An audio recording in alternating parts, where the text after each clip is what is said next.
ಆದುದೆಲ್ಲ ಒಳ್ಳೆಯದಕ್ಕೆ ಆಗಿದೆ, ಆಗುವುದೆಲ್ಲ ಒಳ್ಳೆಯದೇ ಆಗುತ್ತಿದೆ, ಆಗಲಿರುವುದು ಸಹ ಒಳ್ಳೆಯದೇ ಆಗಲಿದೆ.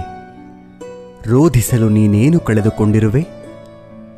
ಕಳೆದುಕೊಳ್ಳಲು ನೀನು ತಂದಿರುವುದಾದರೂ ಏನು? ನಾಶವಾಗಲು ನೀನು ಮಾಡಿರುವುದಾದರೂ ಏನು? ನೀನೇನು ಪಡೆದಿದ್ದರೂ ಅದನ್ನು ಇಲ್ಲಿಂದಲೇ ಪಡೆದಿರುವೆ. ಯಾವುದು ನಿನ್ನ ಭಾಗ್ಯದಲ್ಲಿ ಇದೆಯೋ ಅದು ನಿನಗೆ ಸಿಕ್ಕೇ ತೀರುತ್ತದೆ. ಯಾವುದು ನಿನ್ನದಲ್ಲವೋ ಅದು ನೀನು ಎಷ್ಟೇ ಪ್ರಯತ್ನಿಸಿದರೂ ಸಿಗಲಾರದು. ಚಿಂತೆ ಬಿಡು. ಜೀವನದಲ್ಲಿ ಬರುವುದೆಲ್ಲವ ಬಂದಂತೆ ಸ್ವೀಕರಿಸು. ನಮ್ಮ ಬದುಕೇ ಒಂದು ಹೋರಾಟ. ಈ ಹೋರಾಟದಲ್ಲಿ ನಾವು ಮಾಡುವ ಕಾರ್ಯವನ್ನು ಪ್ರಾಮಾಣಿಕವಾಗಿ ಮಾಡಬೇಕು. ಏನು ಆಗಬೇಕೋ ಅದು ಆಗೇ ತೀರುತ್ತದೆ. ಅದನ್ನು ತಡೆಯಲು ನಮ್ಮಿಂದ ಸಾಧ್ಯವಿಲ್ಲ. ಸತ್ಯದ ದಾರಿಯಲ್ಲಿ ಹೋಗು. ನೀನು ನಡೆಯುವಾಗ ಪಾತಾಳಕ್ಕೆ ಬಿದ್ದರೆ ನಿನ್ನನ್ನು ಮೇಲೆತ್ತಲು ನಾನು ಬಂದೇ ಬರುತ್ತೇನೆ.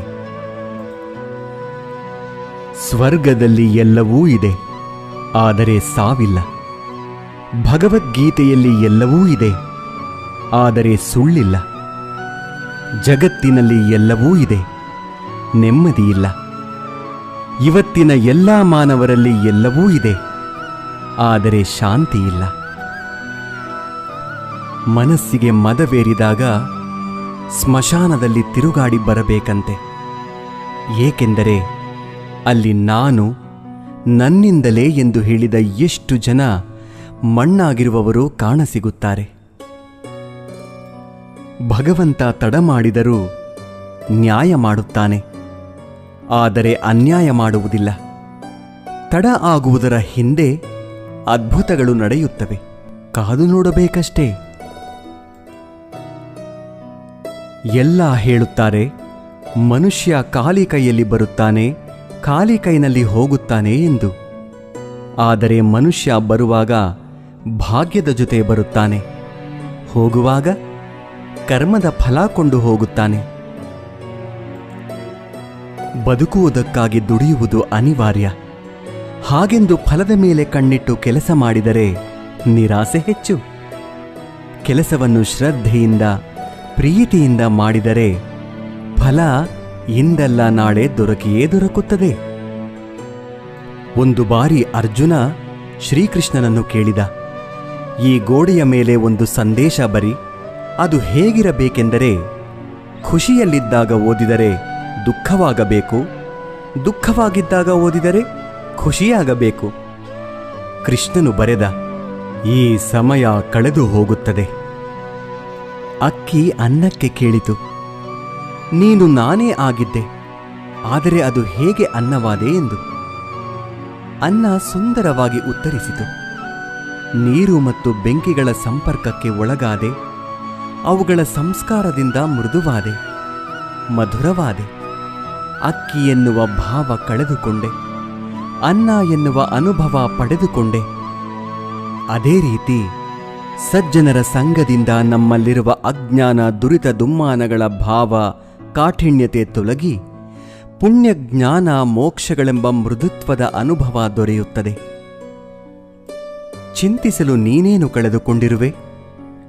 ನಿಶ್ಚಿಂತೆಯಿಂದಿರಲು ನೀನೇನು ಪಡೆದುಕೊಂಡಿರುವೆ? 3 ದಿನದ ಈ ನಾಟಕದಲ್ಲಿ ಕಳೆದುಕೊಳ್ಳಬೇಕಾಗಿರುವುದು ಕರ್ಮ ಒಂದೇ, ಪಡೆಯಬೇಕಾಗಿರುವುದು ಪುಣ್ಯ ಒಂದೇ. ದೊಡ್ಡ ಮನುಷ್ಯನಾಗುವುದು ಒಳ್ಳೆಯದು, ಆದರೆ ಒಳ್ಳೆಯ ಮನುಷ್ಯನಾಗುವುದು ದೊಡ್ಡ ವಿಷಯ. ದುಃಖದ ಬಗ್ಗೆ ಚಿಂತಿಸತೊಡಗಿದರೆ ಸದಾ ದುಃಖಿಯಾಗಿಯೇ ಉಳಿಯುತ್ತೀಯ. ಸದಾ ಸುಖ ಸಂತೋಷಗಳನ್ನು ಧ್ಯಾನಿಸುತ್ತಿದ್ದರೆ ಮುಂದೆ ಸುಖಿಯಾಗುತ್ತೀಯ. ಏಕೆಂದರೆ ಮನಸ್ಸು ಯಾವುದರ ಬಗ್ಗೆ ಹೆಚ್ಚಾಗಿ ಧ್ಯಾನಗೊಳ್ಳುವುದೋ ಅದೇ ಸಕ್ರಿಯವಾಗುವುದು. ಪರಮಾತ್ಮನಲ್ಲಿ ಏನನ್ನಾದರೂ ಬೇಡುವುದಾದರೆ ಪರಮಾತ್ಮನನ್ನೇ ಬೇಡು. ಪರಮಾತ್ಮ ನಿನ್ನವನಾದರೆ ಸರ್ವಸ್ವವೂ ನಿನ್ನದೇ. ಹೊಡೆತದ ನೋವನ್ನು ತಡೆದುಕೊಳ್ಳುವ ಶಕ್ತಿಯನ್ನು ನೀಡುವ ಭಗವಂತ ಸಮಯ ಬಂದಾಗ ತಿರುಗಿಸಿ ಹೊಡೆಯೋ ತಾಕತ್ತನ್ನು ನೀಡುತ್ತಾನೆ. ನೀವು ಪ್ರಯತ್ನಿಸುವವರೆಗೂ ನಿಮ್ಮೊಳಗಿನ ಶಕ್ತಿಯ ಅರಿವು ನಿಮಗಿರುವುದಿಲ್ಲ. ಪ್ರಯತ್ನ ನಿರಂತರವಾಗಿರಲಿ. ಒಂದು ವೇಳೆ ಮನುಷ್ಯ ತನ್ನ ನಿರೀಕ್ಷೆಗಳ ಮೇಲೆ ನಿರಂಕುಶ ಹಾಕಿ ತನ್ನ ವಿಚಾರಗಳನ್ನು ಬೇರಾವುದೋ ವ್ಯಕ್ತಿಯ ಪರಿವರ್ತನೆಯ ಬದಲು ತನ್ನ ಅಂತರಂಗವನ್ನು ಪರಿವರ್ತನೆ ಮಾಡುವ ಪ್ರಯತ್ನ ಮಾಡಿದರೆ ನಾವು ಸಂಬಂಧಗಳಲ್ಲಿ ಸಂತೋಷವನ್ನು ಹುಡುಕುವಲ್ಲಿ ಕಷ್ಟವಾಗುವುದೇ ಇಲ್ಲ. ಅರ್ಥಾತ್ ಸ್ವೀಕಾರ ಭಾವವೇ ಸಂಬಂಧದ ವಾಸ್ತವಿಕ ಅರ್ಥವಾಗುವುದು. ಸಮಸ್ಯೆ ಸವಾಲುಗಳನ್ನು ಯಾರು ಅವಕಾಶಗಳನ್ನಾಗಿ ಪರಿವರ್ತನೆ ಮಾಡಿಕೊಳ್ಳುತ್ತಾರೋ ಅವರು ಮಾತ್ರ ಬದುಕಿನಲ್ಲಿ ಗಟ್ಟಿಯಾಗಿ ನಿಲ್ಲಬಲ್ಲರು. ಒಂದು ಕಲ್ಲು ಒಂದು ಸಾರಿ ಮಾತ್ರ ಮಂದಿರಕ್ಕೆ ಹೋಗುತ್ತದೆ, ಹೋಗಿ ಭಗವಂತನಾಗುತ್ತದೆ.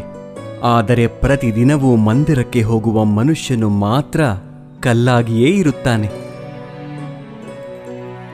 ಯಾವ ರಾಜನೂ ಸದಾಕಾಲ ರಾಜನಾಗಿರುವುದಿಲ್ಲ. ಯಾವ ಶ್ರೀಮಂತನೂ ಕೊನೆಯವರೆಗೂ ಶ್ರೀಮಂತನಾಗಿರುವುದಿಲ್ಲ. ಯಾವ ಬಡವನೂ ಕೊನೆಯವರೆಗೂ ಬಡವನಾಗಿಯೇ ಇರುವುದಿಲ್ಲ. ಈ ಜಗತ್ತಿನಲ್ಲಿ ಯಾವುದು ಕೂಡ ಶಾಶ್ವತವಲ್ಲ. ಪರಿವರ್ತನೆಯೇ ಜಗದ ನಿಯಮವಾಗಿದೆ. ಬದುಕಿನಲ್ಲಿ ಅತಿಯಾಗಿ ಮೌನವಾಗಿರುವುದು ಒಳ್ಳೆಯದಲ್ಲ. ಸಮಯಕ್ಕೆ ಸರಿಯಾಗಿ ತಪ್ಪುಗಳನ್ನು ವಿರೋಧಿಸುವುದನ್ನು ಕಲಿಯಿರಿ. ದೇವರು ನಮ್ಮ ಜೊತೆಗಿಲ್ಲ, ನಮ್ಮ ಮನಸ್ಸಿನಲ್ಲಿಯೂ ಇಲ್ಲ. ಕೇವಲ ನಮ್ಮ ಆತ್ಮವಿಶ್ವಾಸದಲ್ಲಿ ಇರುತ್ತಾನೆ. ಯಾವಾಗ ಮನುಷ್ಯನು ತಾನು ಮಾಡಿದ ಕರ್ಮಫಲಗಳನ್ನು ಇದೇ ಜನ್ಮದಲ್ಲಿ ಅಥವಾ ಮುಂದಿನ ಜನ್ಮದಲ್ಲಿ ಅನುಭವಿಸಬೇಕಾಗುತ್ತದೆ ಎಂಬ ಜ್ಞಾನವನ್ನು ಅರಿತುಕೊಳ್ಳುತ್ತಾನೋ ಆಗ ಇಡೀ ಜಗತ್ತು ಬದಲಾವಣೆಯತ್ತ ಸಾಗಿಬಿಡುತ್ತದೆ. ಚರಿತ್ರೆಯಲ್ಲಿ ಗೆದ್ದವನಿಗೆ ಗೆದ್ದವನು ಎನ್ನುವ ಜಾಗವಿದೆ. ಸೋತವನಿಗೆ ಕೂಡ ಇಂಥವನೊಂದಿಗೆ ಸೆಣಸಾಡಿ ಸೋತ ಎನ್ನುವ ಜಾಗವಿದೆ. ಆದರೆ ನಿಂತುಕೊಂಡು ನೋಡುವವರಿಗೆ, ಆಡಿಕೊಂಡು ನಗುವವರಿಗೆ ಚರಿತ್ರೆಯಲ್ಲಿ ಎಲ್ಲಿಯೂ ಕೂಡ ಜಾಗವಿಲ್ಲ. ಕೋಪದಿಂದ ಮಾತನಾಡಿದರೆ ಗುಣವನ್ನು ಕಳೆದುಕೊಳ್ಳುತ್ತೇವೆ. ಹೆಚ್ಚಾಗಿ ಮಾತನಾಡಿದರೆ ಶಾಂತಿಯನ್ನು ಕಳೆದುಕೊಳ್ಳುತ್ತೇವೆ. ಅನಗತ್ಯವಾಗಿ ಮಾತನಾಡಿದರೆ ಕೆಲಸವನ್ನು ಕಳೆದುಕೊಳ್ಳುತ್ತೇವೆ. ಅಹಂಕಾರದಿಂದ ಮಾತನಾಡಿದರೆ ಪ್ರೀತಿಯನ್ನು ಕಳೆದುಕೊಳ್ಳುತ್ತೇವೆ. ಸುಳ್ಳು ಮಾತನಾಡಿದರೆ ಹೆಸರನ್ನು ಕಳೆದುಕೊಳ್ಳುತ್ತೇವೆ. ವೇಗವಾಗಿ ಮಾತನಾಡಿದರೆ ಅರ್ಥವನ್ನು ಕಳೆದುಕೊಳ್ಳುತ್ತೇವೆ. ಪ್ರೀತಿಯಿಂದ ಮಾತನಾಡಿದರೆ ಎಲ್ಲವನ್ನೂ ಗಳಿಸುತ್ತೇವೆ. ಬದುಕಿನಲ್ಲಿ ಏನೇ ನಡೆದರೂ ಒಳ್ಳೆಯದೇ. ವರ್ತಮಾನದಲ್ಲಿ ಏನಾಗುತ್ತಿದೆಯೋ ಅದೆಲ್ಲವೂ ಉತ್ತಮವಾಗಿಯೇ ನಡೆಯುತ್ತದೆ. ಮುಂದೆ ಏನಾಗುವುದೋ ಅದೆಲ್ಲವೂ ಚೆನ್ನಾಗಿಯೇ ಇರುತ್ತದೆ. ಭವಿಷ್ಯದ ಬಗ್ಗೆ ಚಿಂತಿಸಬೇಡಿ, ವರ್ತಮಾನದಲ್ಲಿ ಜೀವಿಸಿ. ಒಂದು ಬಾರಿ ಅರ್ಜುನ ಶ್ರೀಕೃಷ್ಣನನ್ನು ಕೇಳುತ್ತಾನೆ, ಎಲ್ಲವೂ ಹಣೆಬರಹದಲ್ಲೇ ಬರೆದಿದ್ದರೆ ಪ್ರಯತ್ನಪಟ್ಟು ಫಲವೇನು ಎಂದು.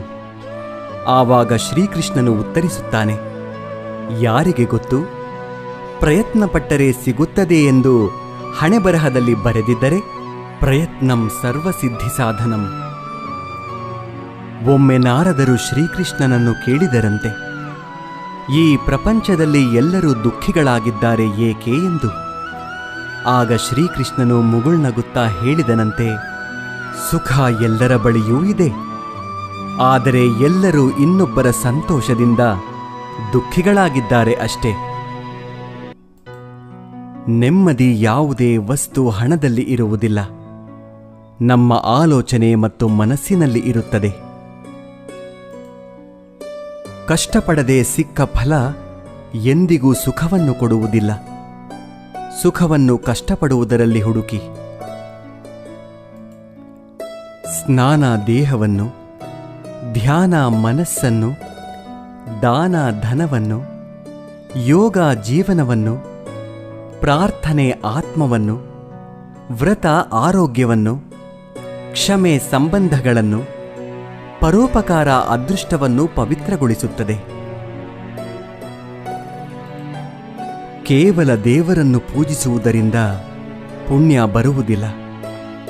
ಉತ್ತಮ ಬುದ್ಧಿ, ಉತ್ತಮ ಯೋಚನೆ, ಉತ್ತಮ ಕೆಲಸ, ಉತ್ತಮ ಮಾತು, ಉತ್ತಮ ವರ್ತನೆ, ಕರುಣೆ, ಅಹಿಂಸೆಯಿಂದ ಪುಣ್ಯ ಸಿಗುತ್ತದೆ. ಮುಂಬರುವ ಜನ್ಮಕ್ಕೆ ಈ ಜನ್ಮವೇ ಬುನಾದಿಯಾಗಿರುವುದು ನಿಜ. Thank you for watching this video. ಜೈ ಹಿಂದ್.